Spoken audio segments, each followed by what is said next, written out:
हम आर पार की लड़ाई पे लेके जाएं। अब कोर्ट कंटेम्प्ट ऑफ कोर्ट कर देगा, मैं करूं कर दो, हमारी संख्या इतनी है तुम्हारी जेलें कम पड़ जाएंगी। अरे भाई, केवल इस संदेश है कि कानून का दुरुपयोग हो रहा, कानून बनाना थोड़ी ना बंद कर दोगे। जब तो उनका मनोबल इतना बढ़ गया कि खुलेआम इस यूजीसी वाले मुद्दे पर वो लोग कह रहे हैं कि क्या गधों को घोड़ा बनाओगे। उनका मनोबल अब इतना बढ़ गया, उन्हें लग रहा है सुप्रीम कोर्ट से भी हमने करवा लिया, अब तो हम हर चीज में चले जाएंगे, अब तो हम एट्रोसिटी एक्ट को भी खत्म कराएंगे। सरकार और सुप्रीम कोर्ट की मिली भगत से देश के दलित, पिछड़े, आदिवासी, अल्पसंख्यक समाज के ऊपर लगातार जुल्म बढ़ रहा है। एक तरफ हमारा सर्वोच्च न्यायालय डिसीजन देता और कहता bail is a rule, jail is an exception, लेकिन कुछ खास लोगों को तुरंत जमानतें दे दी जाती हैं और कुछ यंग प्रोफेसर्स को, रिसर्चर्स को, स्कॉलर्स को केवल मुस्लिम होने की वजह से 5 साल से ज्यादा समय से जेल में रहने के बावजूद, ट्रायल शुरू ना होने के बावजूद जमानत देने से इनकार कर दिया जाता है। एक तरफ ओबीसी को रिजर्वेशन लागू कराने के लिए 43 साल तक लड़ना पड़ता है। आप याद करो, जब मंडल कमीशन की सिफारिश से लागू हुई तो उसी सुप्रीम कोर्ट में जब पिटीशन डली तो उन्होंने स्टे लगा दिया। 92 में जजमेंट आया Indira Sahni versus union of India में, और नोटिफिकेशन करने में भी 1 साल लगा दिया। 93 में जाकर मंडल कमीशन की सिफारिश से लागू हुई। लेकिन दूसरी तरफ मनुवादियों को रिजर्वेशन देने के लिए 4 दिन लगे। ईडब्ल्यूएस को जो रिजर्वेशन मिला, 4 दिन के अंदर रिजर्वेशन मिल गया, लागू हो गया, नौकरियों में वैकेंसीज निकाल के उनको भर्ती शुरू कर दी। एक दिन कैबिनेट में पास, अगले दिन लोकसभा में पास, राज्यसभा का सत्र खत्म हो गया था, एक दिन बढ़ाकर तीसरे दिन राज्यसभा में पास, और रात को 12 बजे रामनाथ कोविंद जी उस वक्त राष्ट्रपति थे, उन्होंने सिग्नेचर कर दिए और चौथे दिन नोटिफिकेशन निकल गया। 4 दिन के अंदर लागू। और जब कोर्ट गए हमारे लोग तो कोर्ट ने स्टे नहीं किया। ओबीसी के रिजर्वेशन में 43 साल लगे और कोर्ट ने तुरंत स्टे किया। लेकिन जब ईडब्ल्यूएस को संविधान के खिलाफ जाकर रिजर्वेशन दिया तो कोर्ट ने स्टे नहीं किया। और ज्यादातर मामले में जब कोई पिटीशन आती है तो सुप्रीम कोर्ट स्टे नहीं देता, हाई कोर्ट स्टे नहीं देता। वो कहता है कि पहले स्टेट को अपना जवाब दाखिल करने दो। लेकिन जब बात यूजीसी के रेगुलेशन, आप सबको पता होगा, रोहित वेमुला की माताजी और पायल तड़वी की माताजी कोर्ट गई थी, चूंकि उनकी संस्थानिक हत्या हुई, और 1 नहीं 2 नहीं, सैकड़ों संस्थानिक हत्याएं हुई। पूरे देश में उस पर आंदोलन छिड़ा और उनकी माताजी की पिटीशन पे सुप्रीम कोर्ट ने कमेटी बनाई। आदरणीय दिग्विजय सिंह जी उसके चेयरमैन थे। उस कमेटी की रिकमेंडेशंस आई। उसके बाद यूनिवर्सिटी ग्रांट कमीशन ने रेगुलेशंस को नोटिफाई किया 13 जनवरी 2026 को। हमें यहां यह समझना पड़ेगा कि बहुत बड़ा साजिश इस देश के साथ भी चल रहा है, इस देश के मूल निवासियों के साथ भी चल रहा है। 20 तारीख तक, 1 सप्ताह तक इस मुद्दे पे कुछ नहीं, कोई धरना प्रदर्शन नहीं, कोई शोर नहीं, नोटिफिकेशन हो जाने के बावजूद। लेकिन उत्तर प्रदेश के अंदर अभी मुक्तेश्वरानंद सरस्वती और योगी जी के बीच के झगड़े को लोगों की अटेंशन डाइवर्ट करने के लिए, जिसको आप मुख्य मीडिया समझते हैं, उसको दूसरा काम दिया कि अब तुम रोज इस पे डिबेट करा रहे हो, अभी मुक्तेश्वरानंद वाले मुद्दे पर, इसको छोड़ दो, इससे हमें नुकसान हो रहा है, अब तुम एक काम करो, एक नया मुद्दा दे रहे हैं, तुम इस पे शुरू हो जाओ।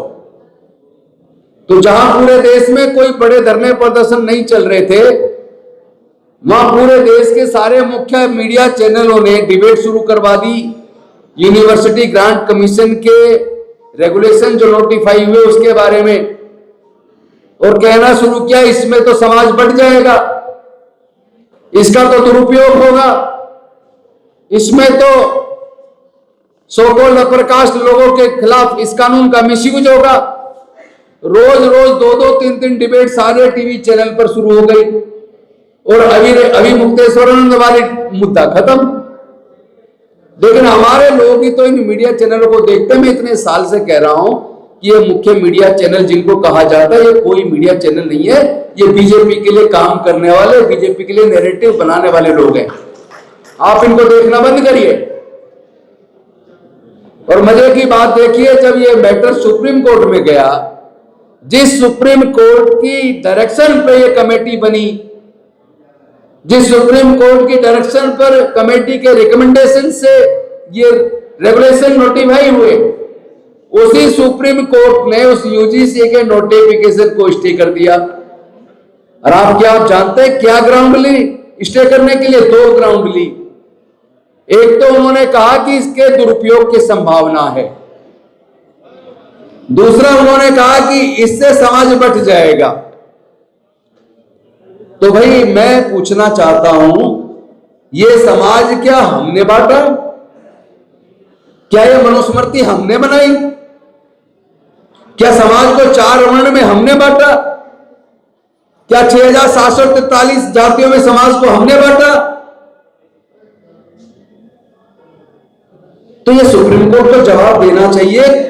फर्जी ग्राउंड मत बनाइए स्टे करने की, इससे कोई समाज बंटने वाला नहीं था, बल्कि जो लोग छात्रों को, खासतौर पर एससी, एसटी, ओबीसी, माइनॉरिटी के छात्रों को प्रताड़ित करते हैं, हायर एजुकेशनल इंस्टीट्यूशंस के अंदर उनको इंटरव्यू में, वाइवा में फेल करते हैं, उनको एनएफएस करते हैं, जानबूझकर बच्चों को फेल करते हैं, जातिगत टिप्पणी करते हैं।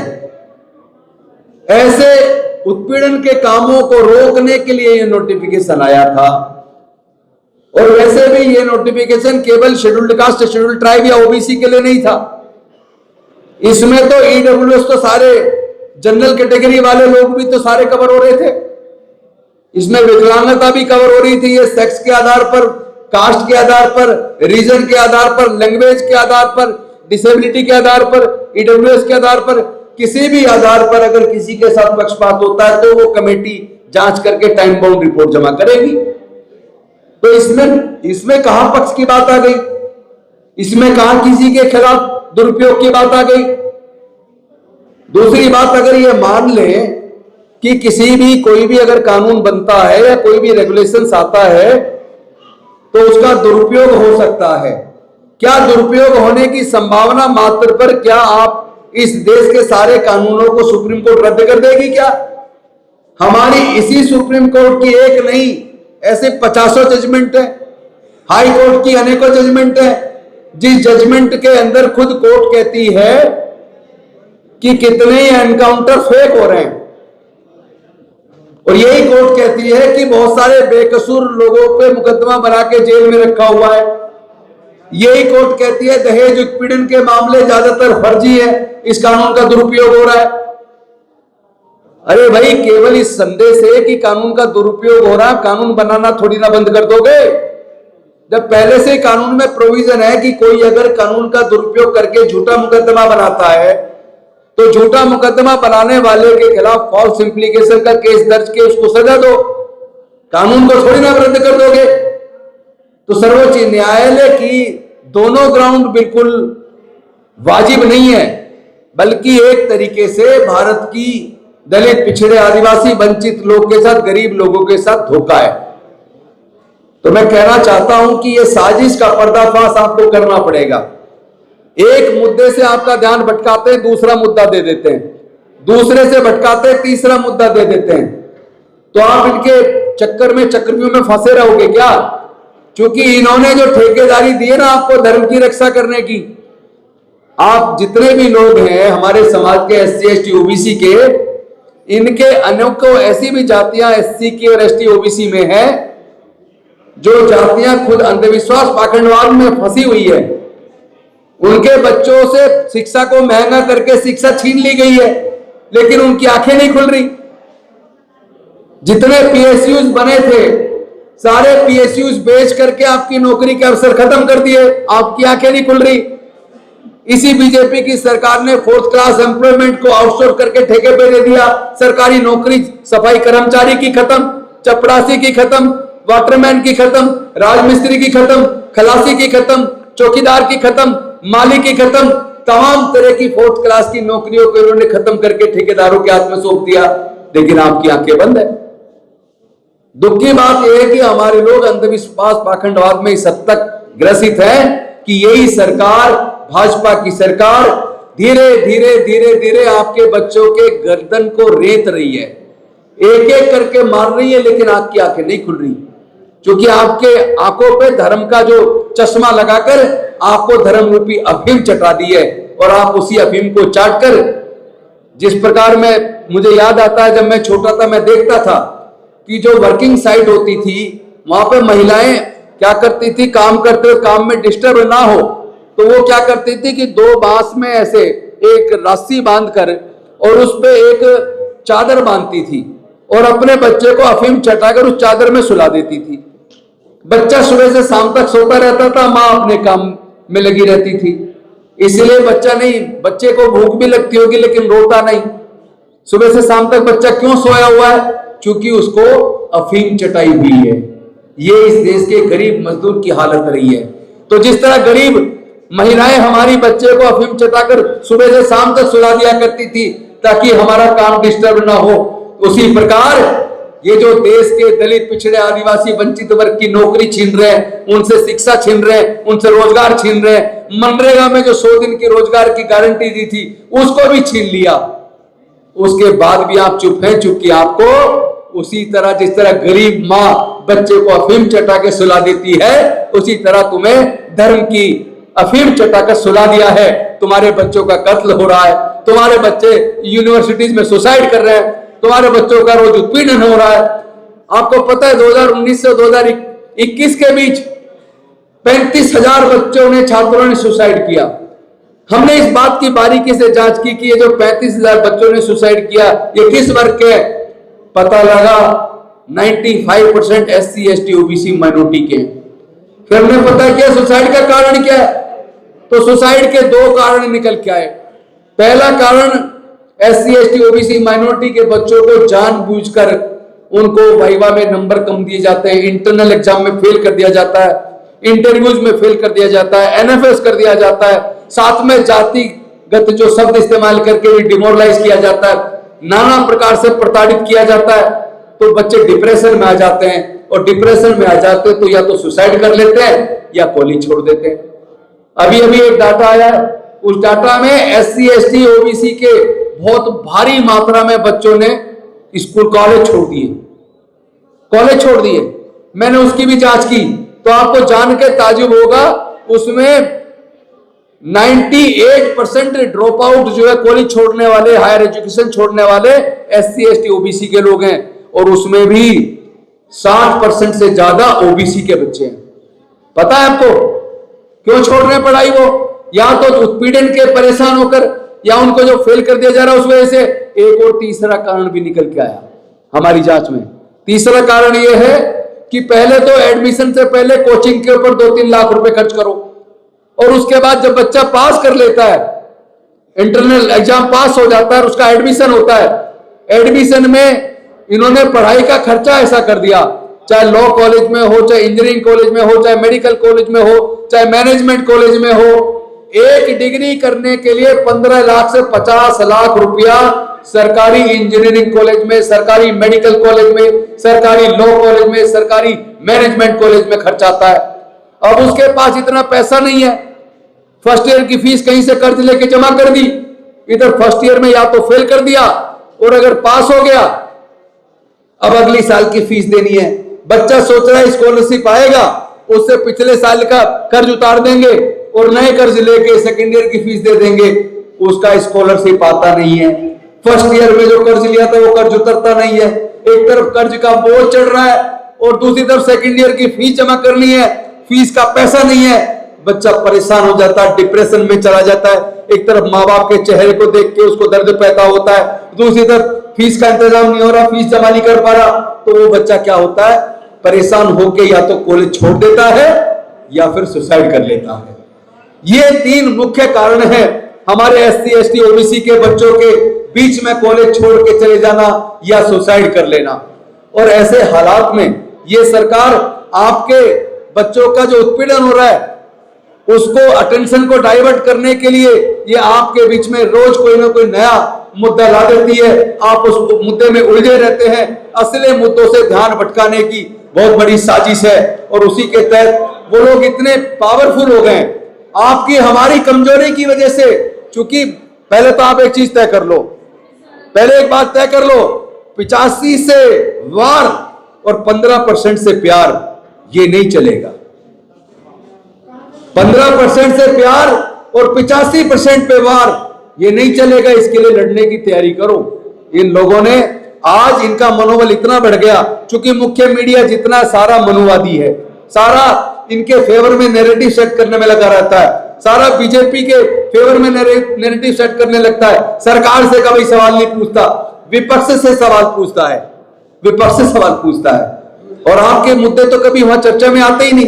कभी महंगाई पे कोई चर्चा नहीं, कभी बेरोजगारी पे कोई चर्चा नहीं, शिक्षा महंगे होने पे कोई चर्चा नहीं, सुसाइड बच्चों की सुसाइड पे कोई चर्चा नहीं, कॉलेज से ड्रॉप आउट पे कोई चर्चा नहीं।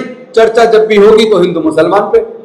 और आप लोग भी खुश होकर उस टीवी चैनल को खोल के बैठे रहते हैं और आप भी बहुत बढ़िया वो बन जाते हैं मुसलमान के खिलाफ, हिंदू राष्ट्र, हिंदू राष्ट्र। अरे भैया, हिंदू राष्ट्र का मतलब समझ लीजिए मनुस्मृति का आना, और मनुस्मृति का मतलब है इस देश का शूद्र और इस देश का अछूत वो खत्म हो जाएगा, तबाह हो जाएगा। कितने मुश्किल से डॉक्टर बाबा साहेब अम्बेडकर, ज्योतिबाराव फूले, साहू महाराज और न जाने कितने हमारे महापुरुषों ने कुर्बानी देकर हमारे रात के पढ़ने का रास्ता खोला, हमारे आपका नौकरी का रास्ता खोला। उस रास्ते को ये लोग एक एक करके बंद करते जा रहे हैं। सारे पीएसयू बेच के, सारी नौकरियां खत्म करके, शिक्षा को महंगा करके सारे ही तो रास्ते आपके बंद कर दिए, लेकिन आपकी तो आंखें खुलने का नाम ही नहीं ले रही। और अब तो उनका मनोबल इतना बढ़ गया कि खुलेआम इस यूजीसी वाले मुद्दे पर वो लोग कह रहे हैं कि क्या गधों को घोड़ा बनाओगे, यानी हमारे लोगों को, एससी एसटी ओबीसी के लोगों को वो गधा कह रहे हैं, अपमानित कर रहे हैं। यहां तक कि प्रधानमंत्री की भी जाति खोज ली, तेली कहा, और उसको भी एक आएगी कब्र खुदेगी। लेकिन अगर कोई दूसरा करता तो उस पर मुकदमा दर्ज हो जाता। स्वर्ण जाति के लोग हैं, सोकोल्ड स्वर्ण, so-called forward class, so-called upper caste, तो उनके खिलाफ कोई मुकदमा नहीं।